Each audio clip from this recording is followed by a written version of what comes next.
Today is January 26th. Paul Skenes was presented the Rookie of the Year award Saturday night.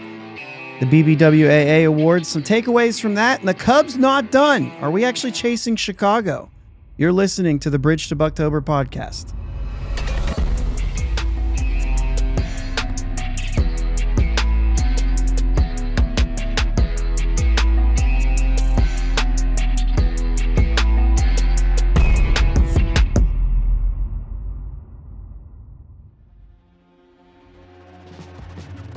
Yins, guys. Thank you for listening to the Bridge to Buctober podcast, where we talk all about them Pittsburgh Pirates and that. My name is Josh, and I am joined, as always, by my brother Jake. What's up, Jake? What's going on, man? Is the Gulf still frozen? No. No, it is not. It was 65 today. Oh, man. Must be nice. Brock James in the chat right now. What's up, Brock? Said Bills are beating the Chiefs right now. Vibes are high. What's the score, Jake? When I turned it off, it was, 22-21? There you go. Like it's a good game. I turned it off a little bit ago. So. I turned it off right before we hit go. I got you. So, BBWA Awards Saturday night. First time, I think they said it's the first time it's ever been streamed live. Foul Territory had it on the stream. I watched it Saturday night. Saturday night, right? Mm-hmm. That's what I said. Yeah, Saturday night. I watched it Saturday night. We just got to, Jake and I connected a little bit ago, and he got to see some of that. So showed him some clips and everything.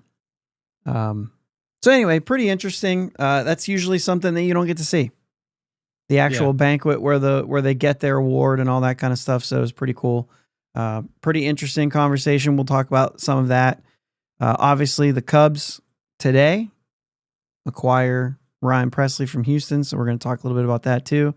And then, see what else. So a couple things to kind of get out of the way right out of the gate here.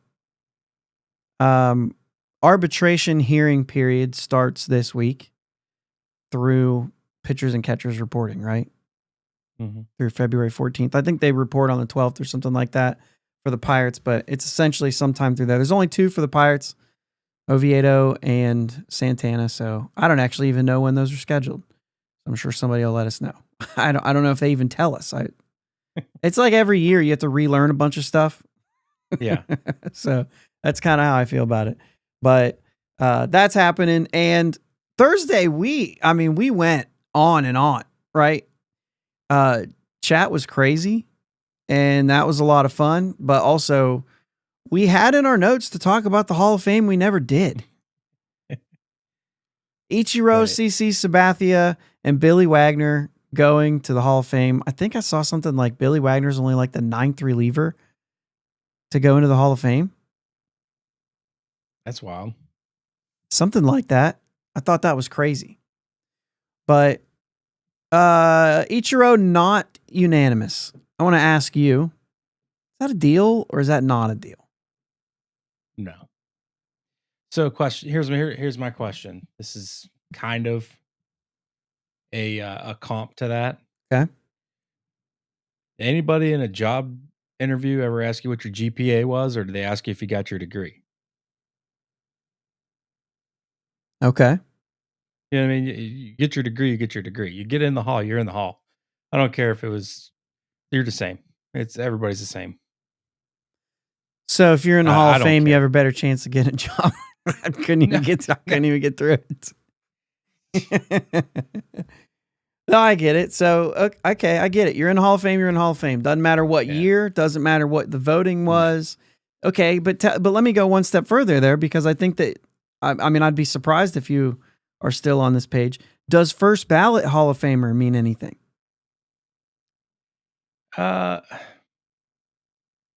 No, not really. I mean, that's like saying I got a 4-year degree in 5 years. Right. 6 years. That doesn't matter. You know what I mean? For 7 years. Yeah. They're called doctors. Yeah, Tommy, they're called doctors. Oh, Shut shoot. up, Richard. Yeah. I don't know. I think there is something to it. I think that the players care a little bit. I mean, I guess I would think that first ballot to me would stick around more than whether you're unanimous or not, because there's only one. Like, I don't think there should be. If Babe Ruth wasn't unanimous, if some of those guys weren't unanimous, then really nobody should be unanimous. Or everybody that gets in should be unanimous. Like, you either are or you're not. Yeah. Like, well, the way I look at it is, if Ken Griffey Jr. is not, I'm sorry, I might be like, this is a debate topic. I guarantee it. This isn't. But in my opinion, and in my like fandom, if Junior's not, Ichiro's not. But that's me, right?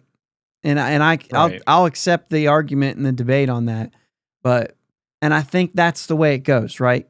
That's the way sports and fandom goes sometimes. Is, you know, I think for one guy maybe, for another guy maybe not. The way I look at it, you've got 10 votes. If you have 11 guys that you think are a Hall of Famer, it's a pretty safe bet to leave Ichiro off of it. You know he's getting in, especially when that could have been a late ballot, and you know how they track that, everybody who releases their ballot, he might have already been over the percentage of what he needed. If everybody left voted no, he was already over the 75%. So if you're a voter and you're like, man, I'd really like to cast another vote for Chase Utley, or, you know. Yeah, to keep somebody on the ballot.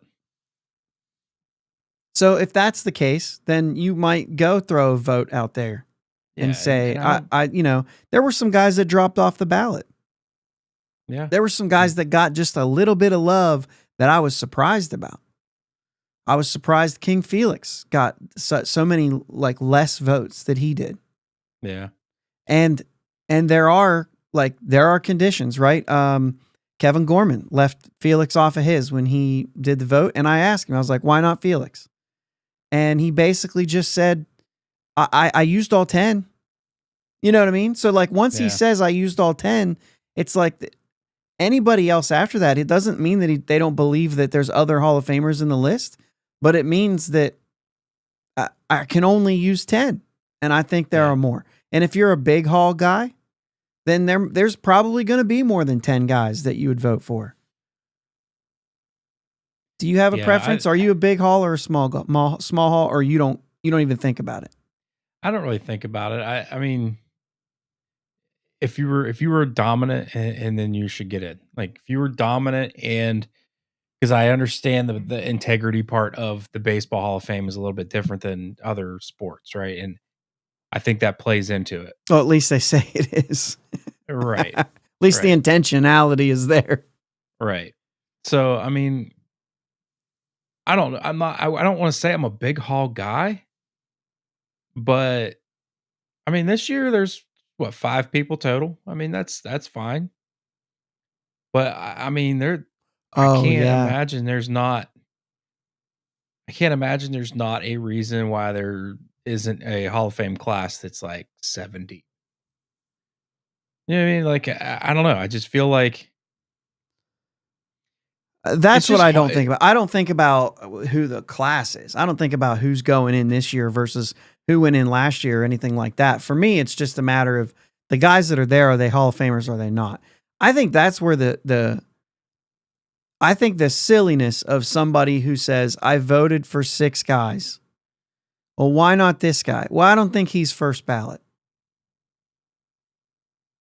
If 75% of the people vote for him in year 1, he's first ballot. That, to me, that's what makes sense. You either think somebody's a Hall of Famer or not. What if everyone said he's not a first ballot Hall of Famer? And then the guy drops off and he can't be a second ballot Hall of Famer because of that. Right? So like if everybody thought the same, that guy would drop off and you'd be in trouble in that way. Yeah. Ooh, Bucko Mike, King Felix, not a Hall of Famer. I will respectfully disagree with that. I'm on the fence with him. Really? Yeah. I mean, he was really dominant for a stretch there, but then he pitched for a long time and wasn't very good. I don't care. He was the best in the game for a fair amount of time. He changed the way we vote for Cy Young Awards because they didn't win any games. But he was still the best pitcher. So eventually they had to say, we don't care about wins anymore. Yeah, I mean, I definitely think he had a part of his career that he was a Hall of Famer. I just don't know if it was long enough. Okay, so do you care how long it is? Yeah. What's your time frame of being the best pitcher on the planet? I don't know that what gets the best pitcher on the planet. He was in the conversation. He was in the conversation. In Seattle, he was the best pitcher on the planet. Yeah. You couldn't have told them fans that anybody was better than him. You gotta run it for like 8 years. 8 years? The guys on the high end, the guys on the high end of peak is a 6-year peak. And that's like guys who are like, it's got to be long. You go 8-year peak? Nobody has an 8-year peak. Well, most people look at it at 10. 10-year career. You have to have 10 years in the show in order to be eligible. In order to be eligible. But see, Bucko Mike says he pitched 3 years too long. To me, that doesn't matter if he was bad his last 3 years. He's in the Hall of Fame because of who he was when he was at his best. There's a lot of guys that played too long and that ended their career not very good. Yeah, I mean, especially pitchers.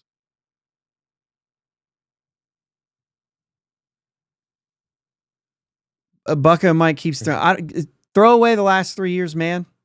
Throw them away. Tell me what he did before that. Tell me that 169 and 136. What is that? What are those numbers? 42. That's wins and losses. I don't care about him. He was on a bad team for some of those years. He had 2,500 strikeouts in 419 games.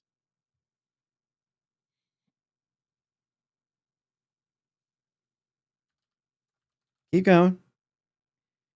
2,700 innings pitched, 2,500 strikeouts. I mean, those are round numbers, right? I'm rounding down on both of those.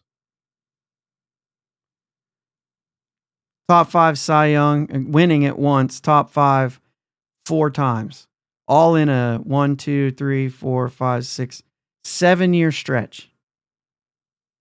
And you can go back a little bit more. Oh, no, that's it. Look at those numbers. For 7 years. They're ridiculous. Look at those innings. For 7 years, Jake. Yeah. That's phenomenal. Yeah. What do you want? 1, 2, 3, 4. 8 straight years of 200+ innings. Yeah. I don't know. He should be in. Jake, 7 straight years of a whip under 1.3. And really, only one of those seasons did he get to a 1.2. I don't know what we're looking at here. If you're a starting pitcher who has a 7-year peak like that, I don't know how you get in the Hall of Fame as a pitcher. I don't know how you do it. I don't understand it. Look at that. The guy pitched for 15 years. And had an ERA lower than any Pittsburgh Pirate in history. I'm just kidding, but you know what I'm saying? Like I'm sorry. Yeah. I don't know what we're arguing. Oh my gosh. I mean, it's not in 9 years, dude. Right. Yeah. No, I'd seriously. throw 9 years of a very good pitcher. Of a very good, but that 7-year peak is ridiculous. Breaks in after almost 50 WAR. That's Baseball Reference WAR. Maybe it's higher on Fangraphs WAR, but 6-time All-Star, 2-time ERA title. He was the king.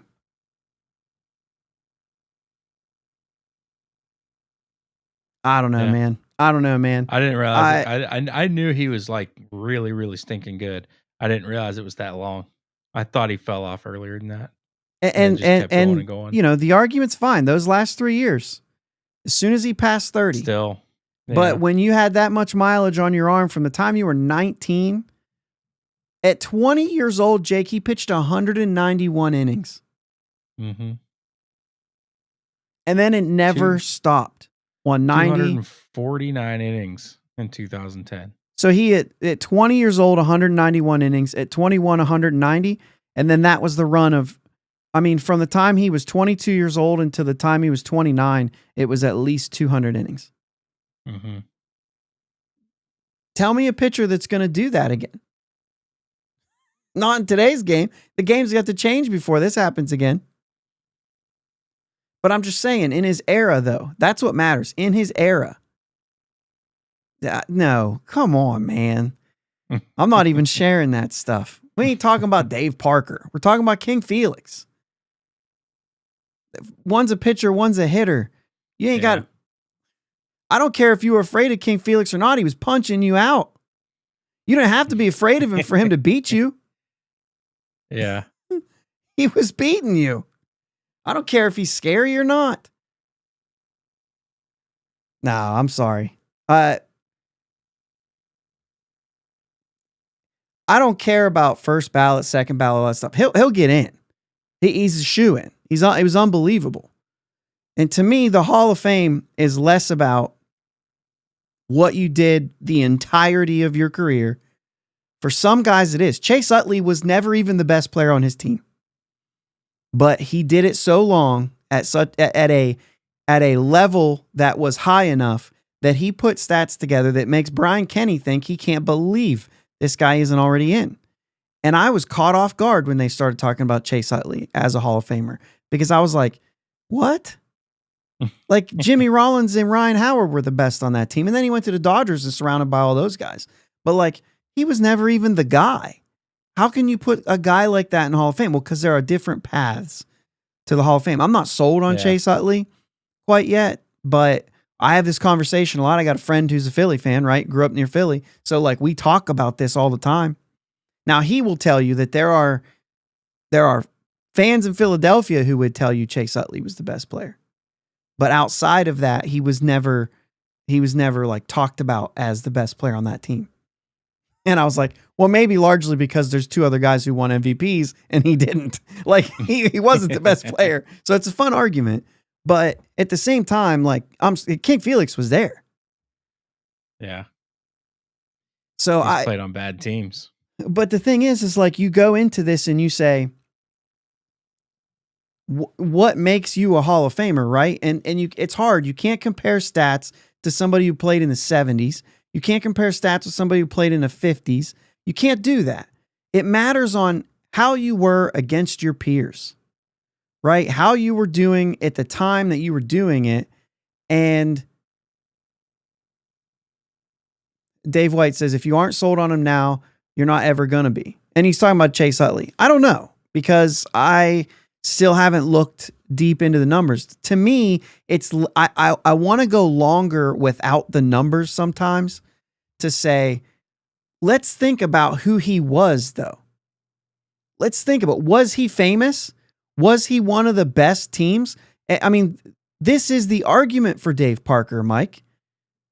Like, this is the argument. We can't compare Dave Parker to King Felix, and we can stop doing that because it doesn't matter.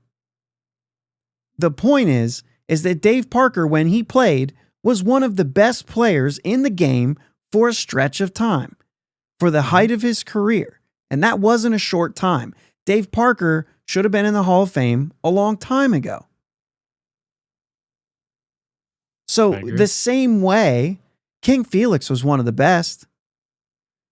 And that's the only way that a guy like, let's bring it home a little bit. Let's try to stay at home a little bit. We talk about Parker, but like if Andrew McCutchen ever has a case, it's the fact that he was the number one player and he took a small market team that doesn't get attention and became the face of baseball for about 2.5 to 3 years, which in my opinion just might not be long enough. Like McCutchen's going to have to depend on some of those other stats. The fact that he was a jack of all trades type player where you can say, if you can add numbers together, that the only peers he has on doubles, stolen bases, walks, RBIs, hits, home runs, all of those together, then every one of his peers are already in the Hall of Fame. They're already there, except for Barry Bonds, who obviously is a different situation. So like, will Kutch be a Hall of Famer? I don't know. He's a Pirates Hall of Famer. He's a Pirates legend, right? Yeah. Mm-hmm. But that doesn't mean that he's going to be a Hall of Famer. And so that'll be a debate in and of itself on whether he had a long enough peak, which was half of what King Felix had, by the way. I just don't get that. But yeah. No, I get, like you said, like I said before, I didn't realize he did it for that long. I thought it was a little shorter. Yeah, so it was just one of those guys that stay on, right? Oh yeah, he's on, and he'll be in. I mean, he was over 20%, I think. So, but it was still like, to me, that was low. Yeah. I was surprised to see it that low. There were like 2 or 3 guys who got higher percentage that I thought, I get what you're doing with the first ballot, but like he's better than 3 or 4 of those guys on that list without a debate. Without a debate, right? And then you could debate he was better than maybe a couple more than that. But to me, it's about who you were in your era and whether or not you were regarded as one of the best in the game. Josh, they showed. I think that some of these guys like him are going to get a lot more traction, next year, because they released like the list of people who are eligible for next year's, and it's like none of them are Hall of Famers. Right. None. So I think a lot of these guys like Felix and guys like that, I think they're going to gain a lot of traction next year. Do you have a problem with Beltran, Chase Utley, any of these guys? Do I have a problem with them? Like, are they like, when you look at those players, are like I'd look at the numbers. I think Beltran is. Yeah. Okay. Utley, Andrew Jones is on that list, right? Andrew Jones to me is. Mm-hmm. It's Chase Utley. What you have to really kind of dig in for him is like you said, he wasn't the best player on his team. Well, how was he amongst second basemen while he was playing? Like, was he the best second baseman in the league? Yeah, I mean, the only other guy that's going to put up the same types of numbers is a guy who got popped for PEDs. Yeah, you know what I mean. And that's kind of what I'm saying. Like, mm-hmm. I think that'll bode well for him. Yeah, if you look at WAR from 05 to 09, which is a 4-year span, 5-year span, 5, 6, 7, 8, 5-year span. If you look at the WAR for that, the only hitter with more WAR than Chase Utley is Albert Pujols.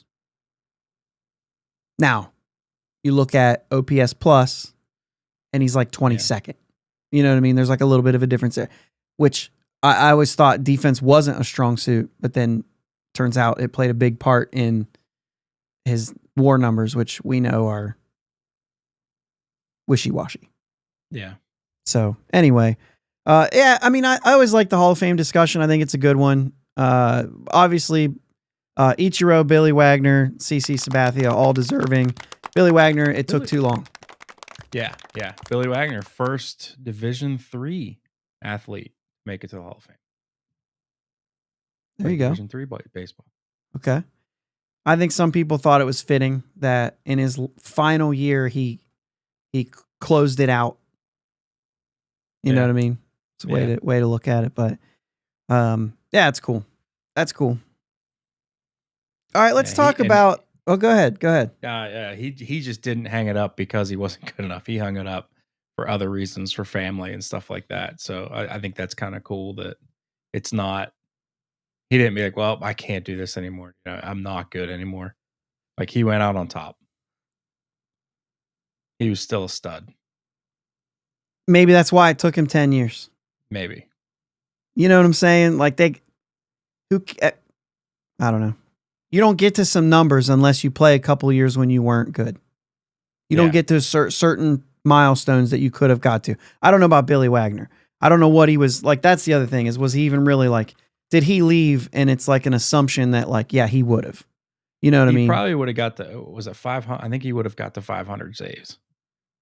I think he had a little over 4. He had 422, but he was 38 years old. And I understand what you're saying, like he came out on top, but yeah, no, he wasn't getting. I thought he went out like that. He'd have to really be great for 2 more seasons and have a closer role. I mean, he would have had a closer role for at least the next year. At least, yeah, at least. But I mean, 16 years for a reliever like that, that's yeah. He was definitely worthy, but I don't know if 16 years and 38 years old is necessarily bouncing early. I get what you're saying, like he was still great, but that's a full career. 422 saves. I just remember everybody talking about him bouncing early, probably just because he was still throwing so well. Yeah. I never really looked to see how old he was. I just I get that. Kind of listened to what other people said and was like, yeah, he bounced early. But it took too long, in my opinion. Yeah. He was very good. All right, so let's get into the BBWA awards. I thought it was pretty cool to watch. You know, the sound was what it was, but it was like you got a peek into a banquet that you just don't get a peek into all the time. So, you know, there's a lot of really cool things there. Tracy Morgan somehow being there. If you guys didn't get a chance to watch that, go over to the Foul Territory YouTube page and you can watch the whole thing. They also have clips of like a ton of things they did. It's like 4 hours. So you don't have to watch, you know what I mean? Like there's them guys sitting there and then there's the banquet and then it's those 4 guys. It's Scott Braun, Ken Rosenthal, AJ Przinsky and Eric Kratz. Mm-hmm. And so like they're there before that you watch the banquet, they're there after. It's a long seat. But if you do, afterwards, they had Paul Skenes on. I think he closed the show out.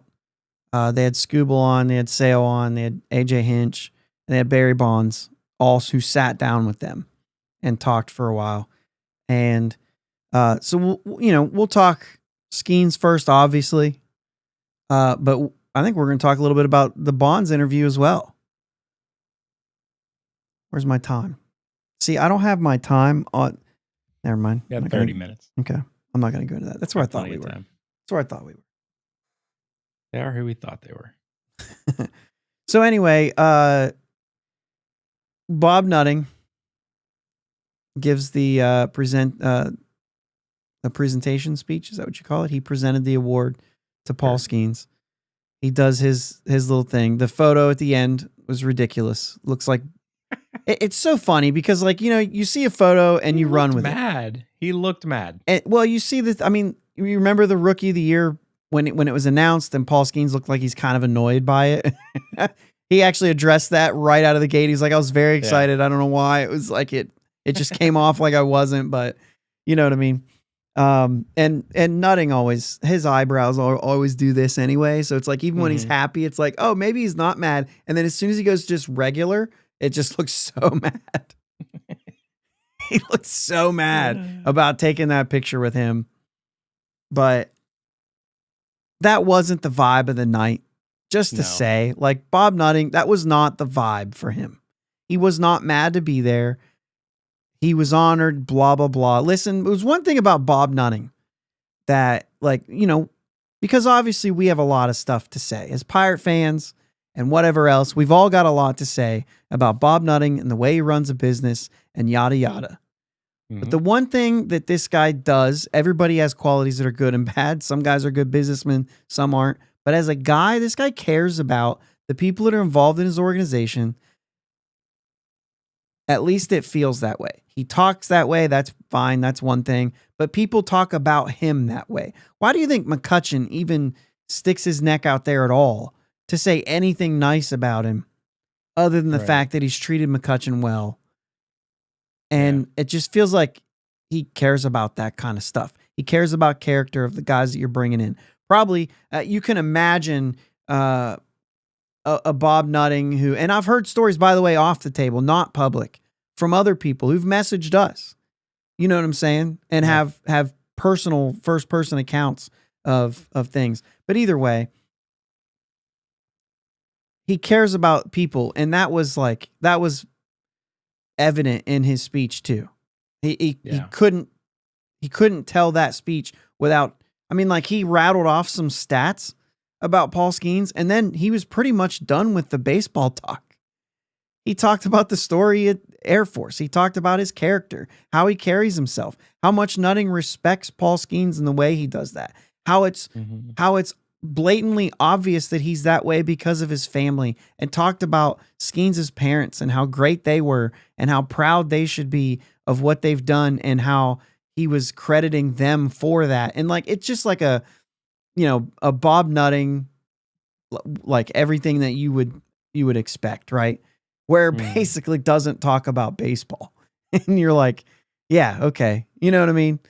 Yeah. So, I think there's some of that there that's obvious, but then you see the picture afterwards and you're like, man, Nutting can't stand this. He didn't even want to be there. And it's like, that dude, it just didn't feel that way. Right. And sure, everybody, skeptics, be what you are. If you say, it's all front, that's fine. You can think that way. There's literally, it's fine. I'm not telling anybody how to think. You know what I mean? Yeah. But either way, sorry, it was good. I had to order a water. I'm dying in here, and I forgot to grab one before. I know. I'm the same way, and like, this is not full. And I was like, dang it. I just took a drink, and I was like, dang it. I only got like a half of this thing. Anyway. So hopefully Ashley barges in here in a second. But I thought it was really good. Skenes gave his little little acceptance, whatever, and it was good too. I think he's gonna get better at at some of that stuff where maybe he looks awkward. You know what I mean? Yeah. I did have a little bit of an issue though with some hate going around with Nutting. Like, couldn't even button his jacket right for the photo. Like, dude, his jacket's buttoned right. You're supposed to have one button when you're standing up. Like, that's what you do. Oh, Paul Skenes had his button the exact same way. Yeah. Just Nutting's tie was hanging down. You see Paul Skenes' cuffs? Said ROI on them. I didn't notice that. So there's some cool things, but it was good. He did one of the things that he said was he thanked the writers for voting for him, and he said that his goal is to make the voting process a little easier throughout his career. Maybe next couple years. Next couple years. Okay. Yeah. In the coming years. In the coming years. So he's calling a Cy Young. Yeah. He's calling a Cy Young.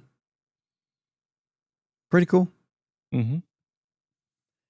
There was an interview afterwards. You guys got to go see it. But there was an interview afterwards where they were talking, and I'm going to be a Pirates fan here for a minute. So bear with me. If you want to roll your eyes, you can roll your eyes. But I'm going to be a Pirates fan here for a minute, okay? You know what I'm saying? So I feel like specifically like national media, and Foul Territory is no exception. They're going to take advantage of an opportunity to take a shot. Okay. And they felt like a little bit of a shot. Eric Kratz is one of them. He played for the Pirates for a minute. There were some, whatever. Paul Skenes told a story. They were talking about analytics. He told a story about how, he's getting his water now. He told a story about how, there it is, about how he was talking to somebody from LSU, right? And that guy had ran some numbers and gotten back to Paul and said, here's your numbers next to Chris Sale and Tarek Skubal. I don't know why I can't say Skubal without trying to throw an R in there. Every time. Anyway. And he said that like they had better numbers from him across the board in most things. And he said, I know what I have to work on. I know what I have to be to win that award, and I know what it takes. And essentially saying that he wasn't there, but, and then, of course, they try to take a shot. What do you mean you went to LSU to get those numbers? Don't they have anybody in pick? Come on, Pirates. What are you doing? And Skenes quickly was like, Pirates have a lot of fantastic people on the analytics side who are great. He said, if it wasn't for them, he's like, I had a guy come up to me before the series, I think in LA, and said, hey, I think you should throw your sinker more to left-handed batters. And he said, I'll try it. And guess what we talk about? How he threw his splinker to left-handed batters and how that changed everything and made him even better. Yeah. And then later, Kratz was telling a story about Radley Haddad. And Skenes said, Radley was the one who told me to throw my sinker more against lefties. He said, when that guy talks, I listen. So high praise from some of the guys within the Pirates that I think we would typically say these guys are a bunch of jokes and they don't know how to build a winning team. Turns out there are some good people that actually work for the Pirates that we're just not, you know what I mean? Yeah. Maybe we just don't know about. But, it's just a thing, like, just to be a Pirates fan for a minute. We're allowed to be fans. We're allowed to actually be positive about our favorite team. Yeah. Right? So we're allowed to do that, guys. So feel free to pop things in the chat or to leave comments of something that you think is actually good, not just the bad stuff. Yeah. Also, dude, I'm sorry, because we're mad a lot. We come in here frustrated a lot. We have every right to be frustrated right now. Yeah. But dude, Paul Skenes plays for our team right now. That's pretty cool. Yeah. That's a pretty cool thing. Yeah. Enjoy it while it's here. The best pitcher in the game. And I understand, right? And I understand that we say, well, that's why we're mad. We're mad because we have the best pitcher on our team. Because the way we think, the way we are programmed to think right now is, yeah, we have the best pitcher on our team and we won't do anything to give him support. I get that. But also enjoy the fact that we have the best pitcher. Also enjoy that. And we will. When the season starts, we will. Yeah. But allow yourself, when you lay down a bed and you think you're frustrated about the Pirates, just be like, I get to watch Paul Skenes pitch next year. And that's all right. We'll see what happens with the rest of this team. We are skeptical. We are, you know what I'm saying? We have reason, but just, be a fan. For once. I don't know. I'm trying here. I'm trying. Dave White, pretty nice starting rotation, all the way through. We talk about this all the time. You have to have 9 starters. Pirates have 9 starters. Now, albeit some of them are very young and unproven, but there are 9 starters. And sometimes that's what they have to be, right? You can't have 9 veterans. There's no way you get them all playing time. Right. Yeah. But you've got 9 guys you feel like you could send to the mound and be like, all right, let's see what he's got because we like him. Yeah. So, we'll find out about that anyway out in LA. Maybe Bailey Falter's the one that we're not real sure about. We're like, will he still get it done? You're in? I'm in. It's just one. He's a pitcher, man. If he gets, but it's so, if one thing breaks down, sure. the whole thing's gone. Yeah. It's But, I all mean, reliant he on was that. pretty consistent last year. And he will be so long as he has that one thing. But if that goes away, the stuff You can say and that for everything anybody, else. though. That's what I don't like that. I don't like Really? that. You can? Yeah. No, you can't. What? He doesn't have stuff. He doesn't have velo. He doesn't have control. He doesn't have consistency. He has extension. If that goes away, the rest of that stuff will not be able to walk on their own. If all of a sudden Paul Skenes goes out there one night and he doesn't have command, he still has stuff.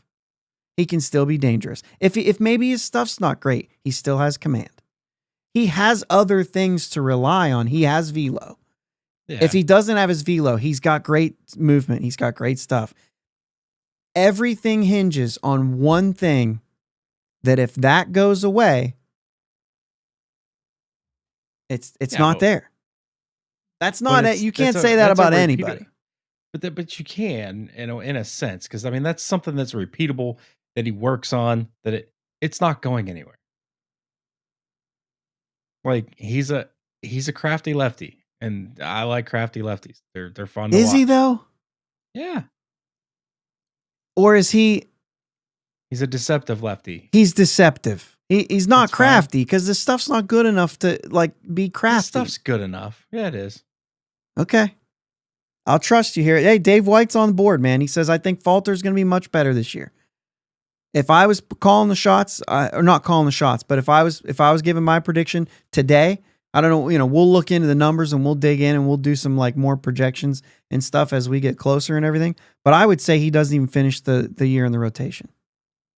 And I'm not saying he's going to, but I don't think I still think as long as he's in on rotation, he's not a bad option. Yeah. Like I don't hate him as a starter. Bucko Mike says he did hit 94 a few times last year. I'm like a guy who says velo doesn't necessarily matter.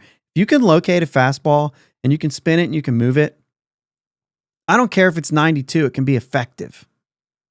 Right? Mm-hmm. The problem is if you can't do those things, then the velo is what makes up for it. Now, if you have velo and those things like Skenes, like that's where it's like, okay, this is ridiculous. Right? Yeah.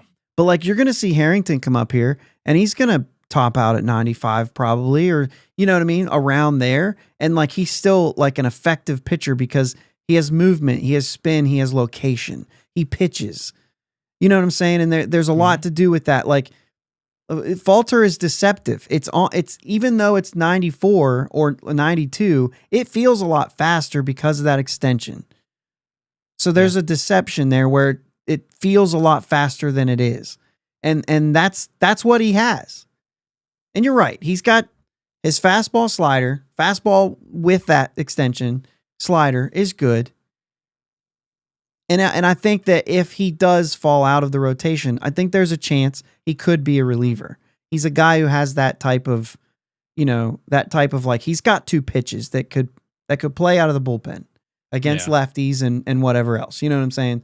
Like he's certainly a major league pitcher in that sense of the thing. But I just think there's other guys that I think will pass him up that are better, that will be better. That's what I think. And Dave makes a good point here. They need a lefty starter, but I also say like, you don't need a lefty starter. I think a lefty starter is an advantage at PNC Park, but like you actually don't need one. You need lefties in the bullpen. But like you don't need a lefty starter. You can't put him into a matchup on purpose anyway. Yeah. He might start a day against a team who crushes lefties. Then it's like, well, geez, we'd had a righty today. Like you know what I'm saying? I just think you don't necessarily need. Nelson Walters coming in saying Barco may be the lefty at the end of the season. That'd be really interesting. I don't have Barco in the 9 I was just talking about. So you're adding a 10th in there.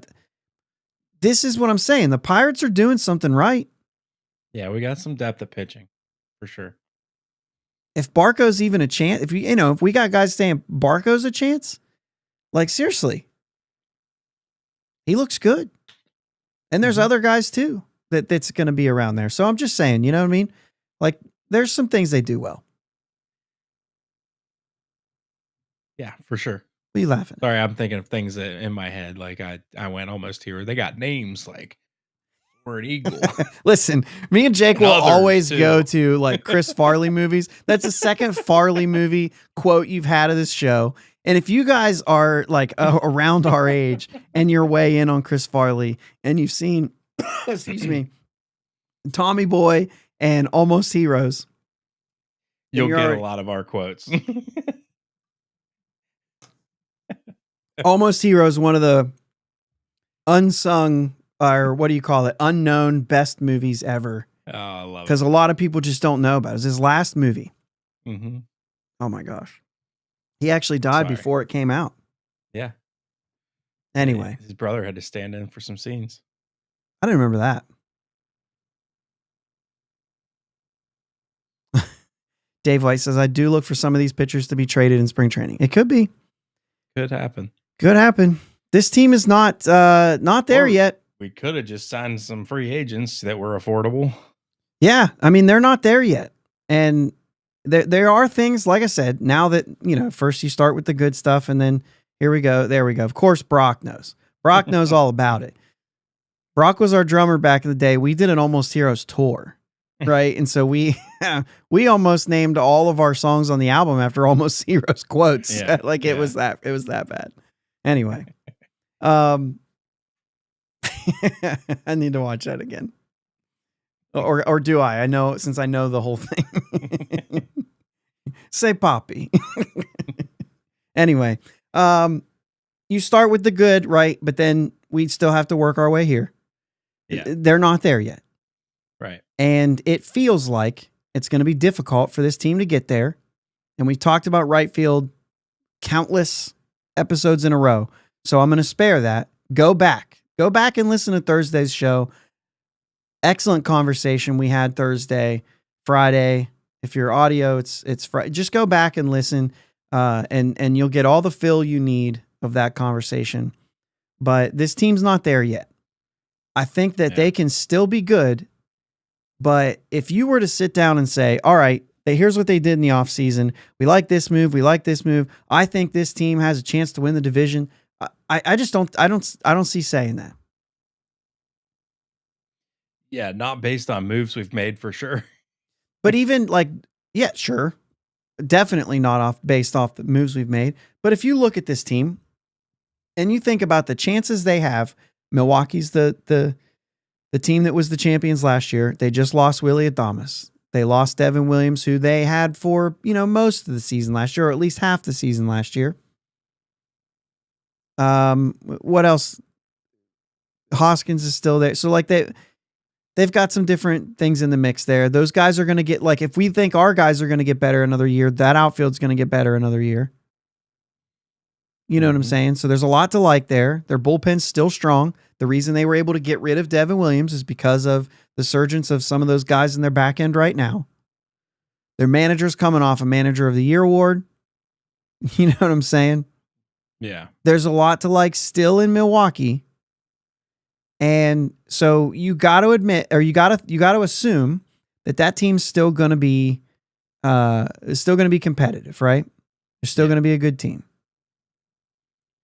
I mean, I'm looking at their roster right now. The only one I'm unsure of is their third baseman, Oliver Dunn. Yeah. Everyone else seems like they're good players. And Oliver Dunn was a guy who was, by Yankees fans, thought he was going to be the one to take second base after Torres left. And then he was involved in the trade for Devin Williams. And they were like, oh, wait. And then, they're addressing that a different way.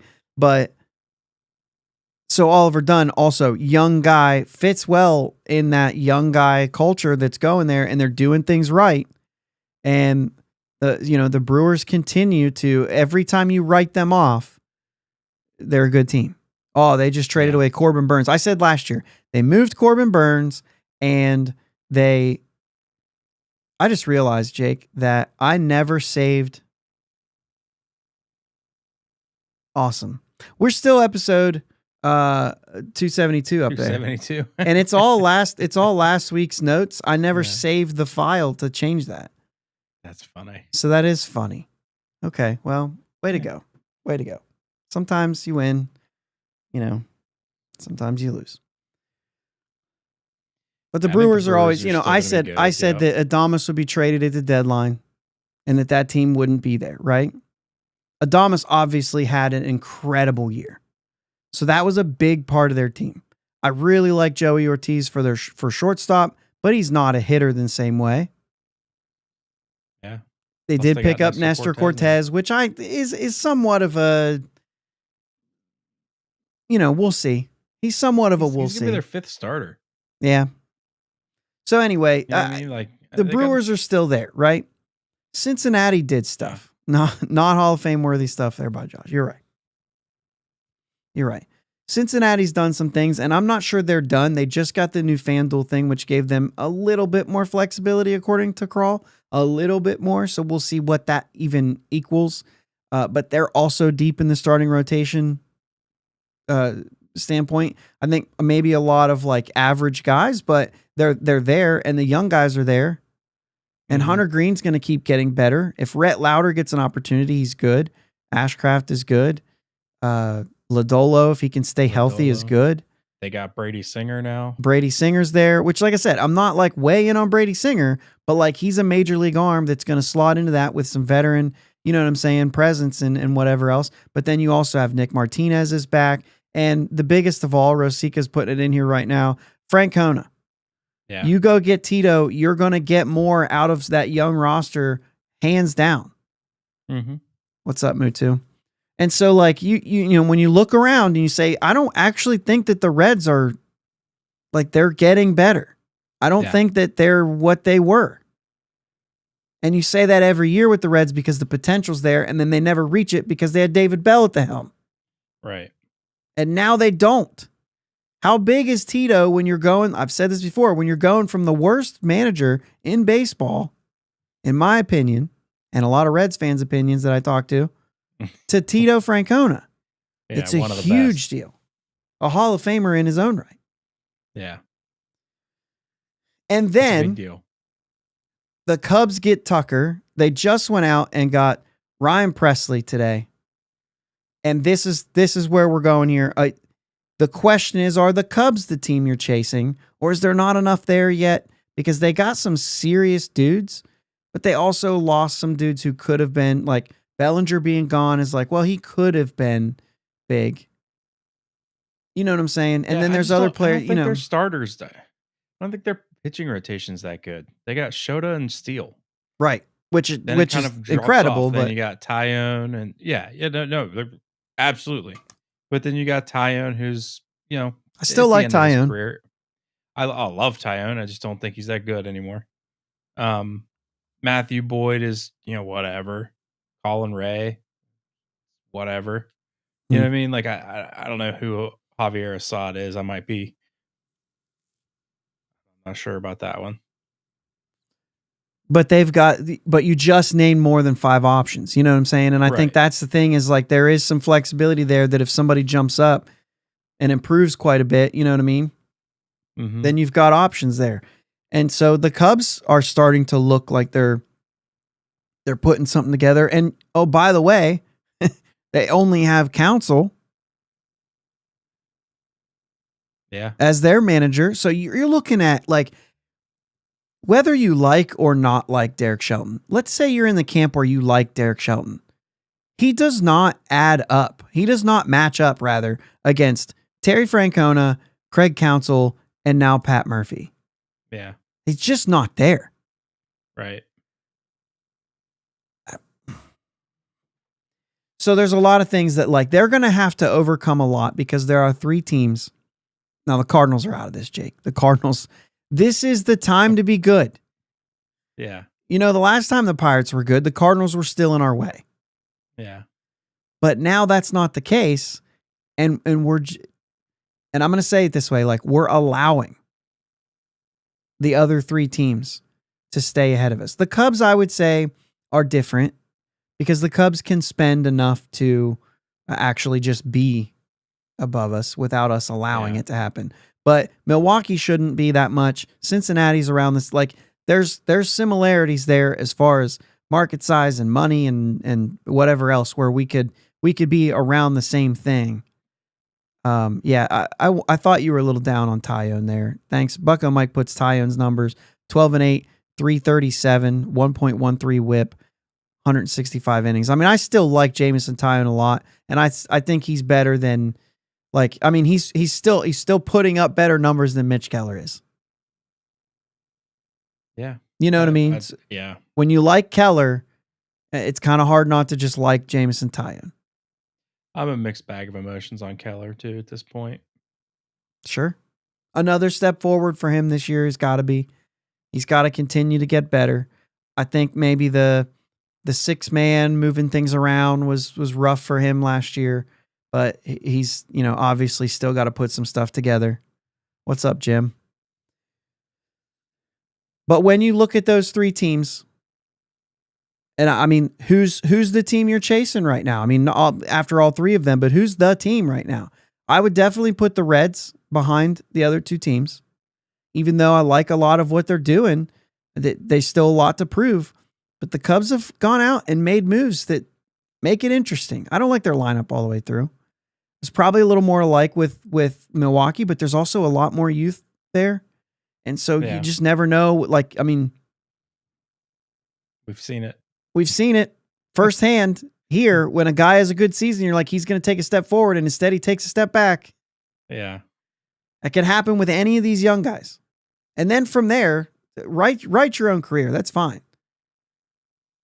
Paul Skenes said that at the BBWA Awards when he was talking about it. He said, Rookie of the Year is great and all, but there are guys he was, when he's talking about Merrill and Churio and all those guys, and he said, what we do from here is what really matters.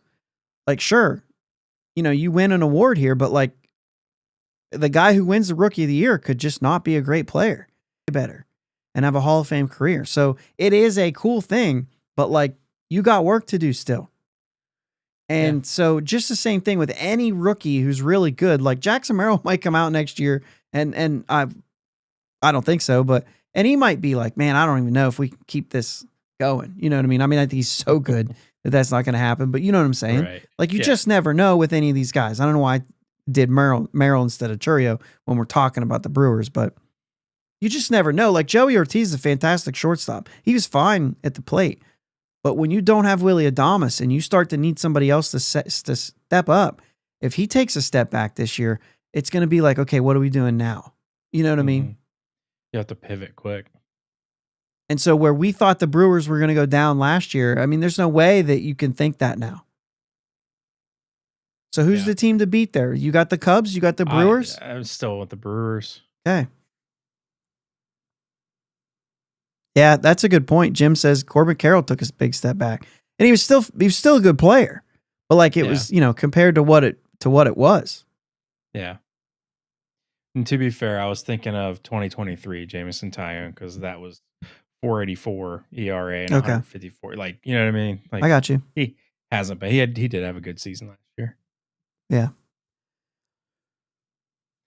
I had to look it up because I was I know he wasn't that good last time I checked. Yeah. You gotta keep up with your own division. That's where everything starts. And when you're looking at this team and you take a step back and we're saying, hey, we need this team to do X, Y, and Z, and they've only addressed part of it. Yeah. And maybe part of it we're a little underwhelmed with. It depends on where you are on Horwitz.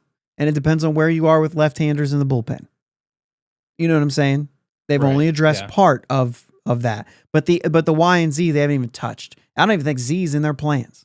We talk about shortstop. I don't think it's in their plans. Yeah. Right? Right field has come and gone almost. It's not, right? There's still an option.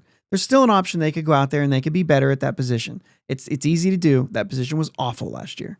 It's easy to be better. But they have to address it. And if they do, with anything that's left out there, it's not enough. It's not enough to be on paper in position to win the division. They're going to have to be better. And you take a step back and you individualize things and you can see a route where this guy could be better this year. Nick Gonzalez could have a better year this year. He could take another step into being what we thought he was when we drafted him in the first round. in the top 10. He could be that kind of guy. You could see another step forward from more of these pitchers. Bubba Chandler could come onto the scene and be better than anything we had in the 4 or 5 spot last year. He could force his way into the 1, 2, or 3 spot.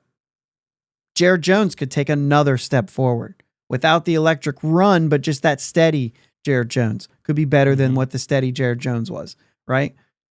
You could see another young guy make his way into this rotation. See Sawinski make her bounce back. You could see Sawinski bounce back. You could see Billy Cook take off. You could see Nick York force his way into the lineup. You could see a lot of things happen. Spencer Horwitz could all of a sudden hit for a little more pop, which is the thing that people are saying he doesn't have. There are ways to see things like that happen, but there's a lot of them, and it's very unlikely they all happen. Yeah. So there is a path for the ceiling of this team to make the postseason. But as a wild card is the ceiling. It's going to take epic failure by 3 different teams in our division in order for this team to have a path to win the division. Yeah, do you agree with that? Yeah. I think it's going to be hard to watch the Red. I think it's going to be hard to hope that the Reds fall on their face because Tito is that big of a difference. Yeah. Yeah. What are we got? Whoa. Hold on a second. The chat here. We might have a couple of things in the chat here. I'm going to slow it down a little bit. First off, Dave White, let's get on the serious note here. Didn't Baseball America claim the Brewers have the best farm system now? I'm not actually sure of that. But I would say that's hard to believe because the Shuckers are not very good. But what are we doing here, Jim? What is Bucko Mike doesn't know Northeast Ohio pizza? What are we doing here? Because pizza is going to be a touchy subject, and we're at our hour, so I'm okay going off the rails just a little bit. We're not knocking back home pizza, are we? I hope not. We're not knocking back home pizza here. I don't know. 2025 All-Star Jack Sawinski. All right. That'd be fun. Yep. Bucko Mike does have Horwitz with the pop. So, all right. Looks like we're going to lay off the pizza. We can move on with our lives. Looks like it. I did see that. Francisco Cervelli, he's going to be the coach of Italy. Pretty cool. Nice. Pretty cool. So Jim Rosati says, I would put the Cubs and Brewers 1A and 1B. I think that's fair. I mean, they're both right there. The questions you have about the Brewers is still... I like the Brewers like all around team more than the Cubs, but 1A, 1B, I'm fine with that. I would flip flop them if I'm going to go A and B, right? Okay. I put Brewers 1A, Cubs 1B. And there's still more left, right? We still got to see some things happen, and obviously spring training rolls around. We're gonna do our little deal and all that stuff where we actually look into it. But Jim says Pirates, Cards, Reds are all clustered in the 500 range. I could see that happening, but I would say, and what do you guys think about it? I would say that the ceiling, which is the ceiling, the actual ceiling. The ceiling for the Pirates is lower than the ceiling for the Reds right now. Yeah.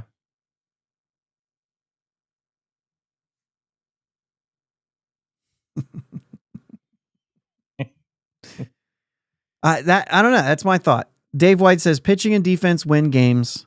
If this rotation pans out, they're going to be good. Dave, what if it's not?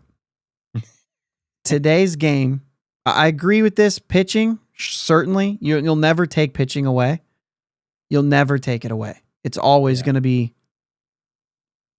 maybe still the most important thing. There you go. Maybe the most important thing. But hitting is so important. Yeah. With this team right now. Or I'm sorry, with this league right now. That defense, because of the way the game is played, and maybe we'll find our way out of this. It seems like maybe there's a piece of that. But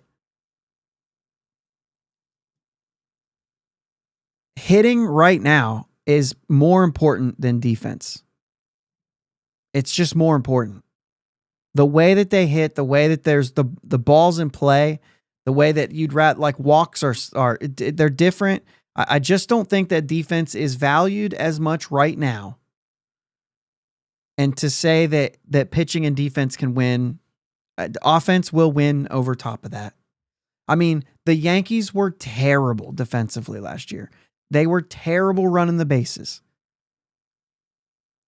Two of the things that Juan Soto is actually really bad at, right? But they're terrible at those things, yet they hit enough to make it not matter. And they were in the World Series. And they pitched.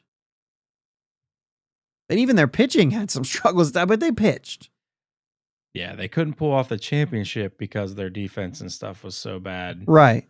But your day in and day out stuff, man, you're going to win by hitting the ball over the fence. And pitching. And still, like I said, still pitching, right? You can't give up 5 runs, 6 runs a game and be a good team. You know what I'm saying? But you also have to, like it used to be, if you could score 4 runs a game, you were good.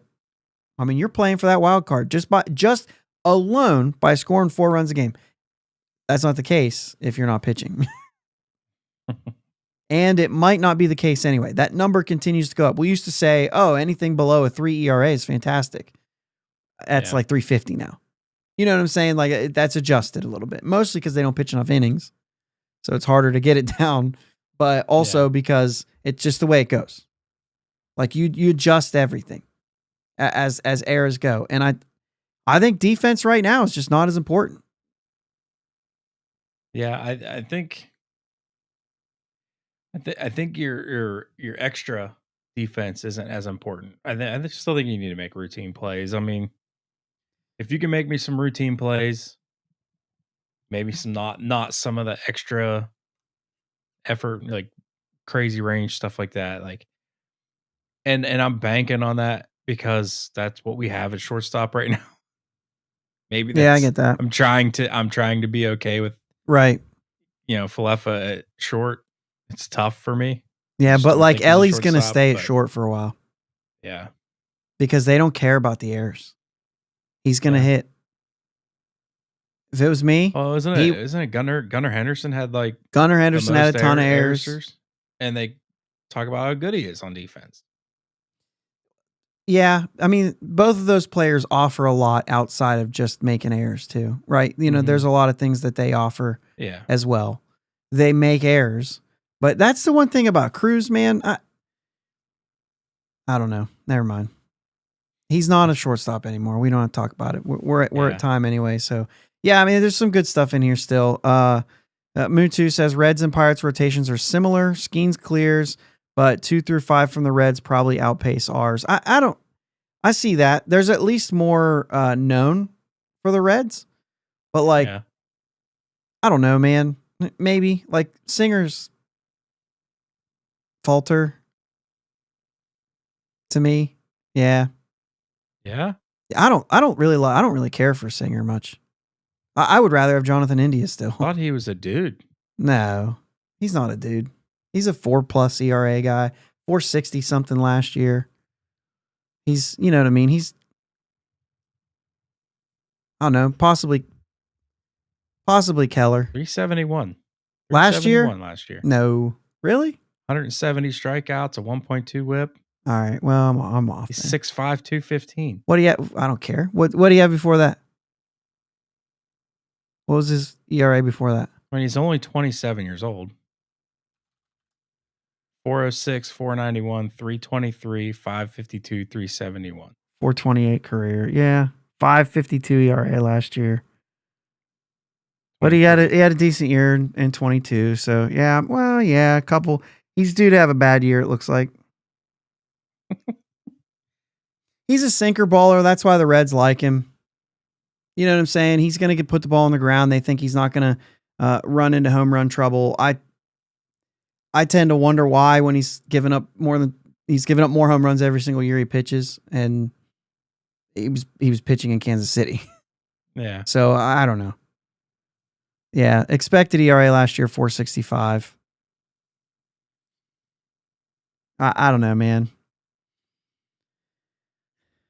I'll wait to see. I just didn't like him a whole lot, right? That's a good point there. Great American Ballpark is unforgiving. Yeah. But if he keeps the ball on the ground, then Yeah. you know what I'm saying? Then it's there. I don't know if I can buy into him being a number 2 though. On that team? Yeah, he won't be a number 2 on that team. I mean, I don't know how you feel about Nick Lodolo, but Lodolo's good. I know he's injured, but like he's injured too much. You know what I'm saying? I get that. I don't know why. I feel like I'm. Oh, that is it. Okay.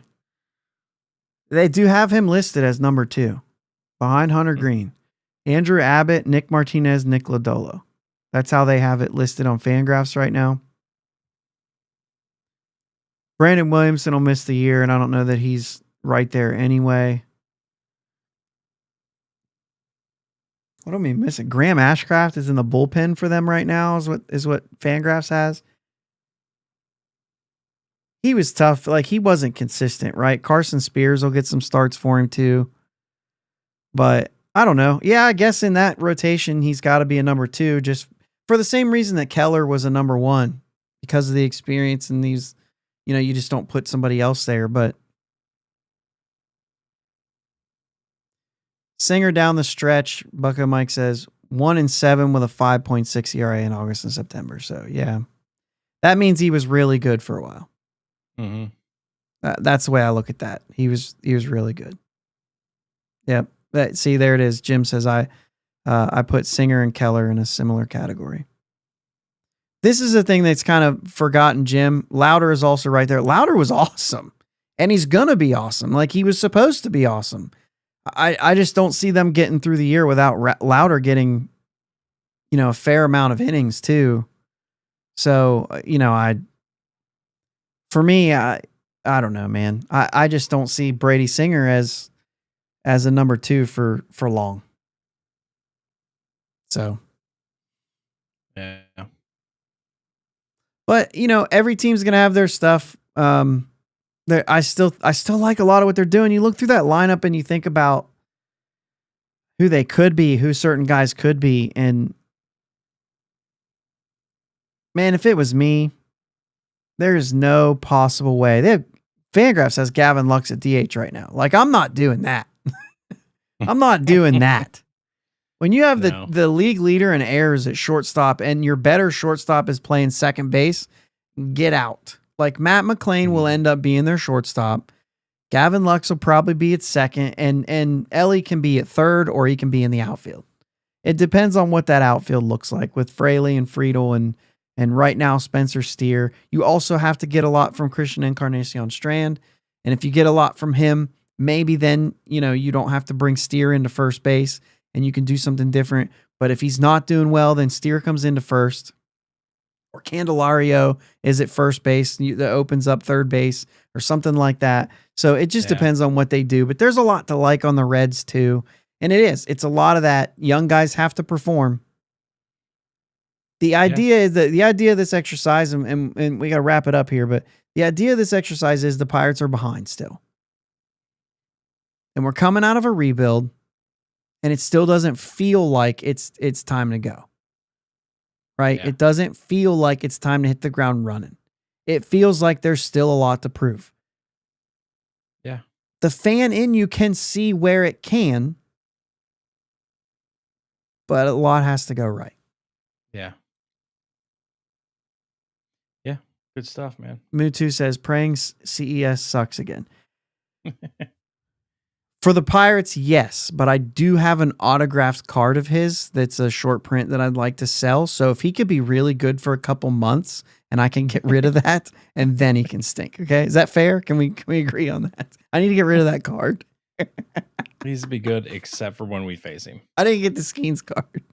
Wait, did we talk about that? Were we going to talk about that? No. The Skenes card was pulled, guys. And the controversies and the conspiracies are amazing.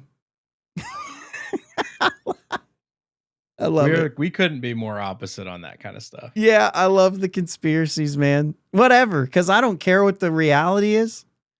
Like it is what it is. Like whatever. I don't think you'll ever know. Like yeah, we landed on the moon, right? And so I love that stuff. It's just fun to. Yeah. I don't even like to pick a side. I just want to watch it play out and hear all the facts or the quote unquote facts. Yeah. You know what I mean? That people are going to come out with. But yeah, I mean, whatever. The Skenes card was opened on Christmas and I bought boxes after Christmas. I yelled at Jim Rosati after Christmas. That's not fair to him. We should have known about that on Christmas Day or a couple days after. You know what I'm saying? Yeah. Anyway, sorry, Jim. I didn't mean to yell at you. If I'd have known that card was pulled, I wouldn't have told you to open that box. Let's play some music and get out of here, man. You got anything else? Ashley MVP tonight. Yeah, there you go. Got to get that water in. Yeah. Appreciate you guys. Every show, we appreciate you listening to it. Thanks again. Make sure that you're subscribed. Click the like button, all that stuff, so people will see our video and come out here. Bradenton, Florida, coming soon, man. 17 days, I think. Pitchers and catchers report. It's coming. Let's go Bucks. Go Bucks. Thanks for listening to my dad and Uncle Jake on the Bridge to Buctober podcast. Follow them on Twitter, Facebook, and Instagram at Bridge2Buctober. Don't forget to subscribe so you know when new episodes are released. Clear the deck, cannonball coming, and let's go Bucks.